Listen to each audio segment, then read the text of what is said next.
ঐতিহ্যবাহী শহর। ব্রিটিশ আমলে এটি গড়ে উঠেছিল, তখন এটি আধুনিক শহর হিসাবে পরিগণিত হতো। কালের বিবর্তনে, অবহেলায়, অযত্নে, নানান কারণে, অনিয়মের কারণে এটা ঐতিহ্য হারাতে বসেছে।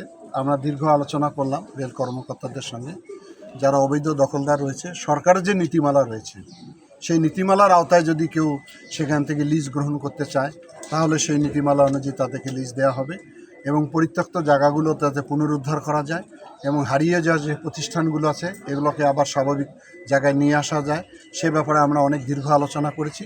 ওনারা কিছু প্রস্তাবনা আমাকে দিয়েছেন, আমি সেটা ঢাকায় গিয়ে কাজ করব। বিশেষ করে আমাদের এই যে অফিসার্স ক্লাব, এটা একটা ধ্বংসস্তূপ হয়েছে।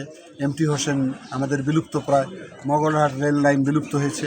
এগুলো অনেকগুলো কাজ, অনেকগুলো নিয়ে আলোচনা হয়েছে এবং সরকারের উন্নয়নমূলক কাজে রেলের জায়গার যদি প্রয়োজনীয়তা দেখা দেয়, রেল সেখানে আমাদেরকে সহযোগিতা করে। বুড়িমারি এক্সপ্রেস চালুর ব্যাপারে কোনো সিদ্ধান্ত? বুড়িমারি আমাদের র্যাক এবং এটা ইঞ্জিন সাপেক্ষে আমরা একটা সিদ্ধান্ত নিতে পারতাম। লালমিরহাটে একটা ঐতিহ্যবাহী ট্রেনিং স্কুল ছিল, যেখানে সারা দেশের কর্মচারীরা এখানে প্রশিক্ষণ দিত।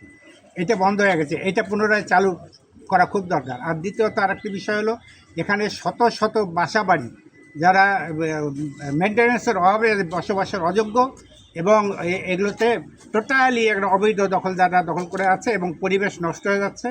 তারপরে আরেকটি বিষয় হলো, ড্রাইভার পাড়া একটি জায়গায় যেটা বেদখল ছিল বিশেষ একটি মহলের হাতে, সেটি টেন্ডার দিয়েছিল। টেন্ডার দেওয়ার পরে যারা টেন্ডার জায়গা পেয়েছে, তারা রেলওয়ে কর্তৃপক্ষ তাদেরকে জায়গাগুলো বুঝাই দিতে পারেনি। এটা নিয়েও আলোচনা হয়েছে। রেলের পরিত্যক্ত বাসা বাড়িতে যে অবৈধ দখলদাররা রয়েছে, অসামাজিক কার্যকলাপ হচ্ছে, পরিবেশ নষ্ট হচ্ছে, সে ব্যাপারে আমি কথা বলেছি। বিশেষ করে ড্রাইভার পাড়ার বিষয়টা নিয়ে দীর্ঘ আলোচনা আমরা করেছি। আমি ওই এলাকার দোকানদার সুধীজনদের সঙ্গে বৈঠক করে জনমত তৈরি করে ওই প্রসেসটাতে আমরা ফিরে যাব। লালমনিরহাট রেলওয়ের যে দুর্নীতিগুলো আছে আমাদের লালমনিরহাটে অনেক সময় নিউজ হচ্ছে, এগুলো ব্যাপারে আপনার সরকার কি ব্যবস্থা নেবে? না, কোনো দুর্নীতিকে আমরা প্রশ্রয় দিব না। দুর্নীতির ব্যাপারে জিরো টলারেন্স। তবে সব দুর্নীতির পিছনে আগে তথ্য সংগ্রহ করে আমার মনে হয় সঠিক নিউজ পরিবেশন করার দায়িত্বটা গণমাধ্যমের। কিন্তু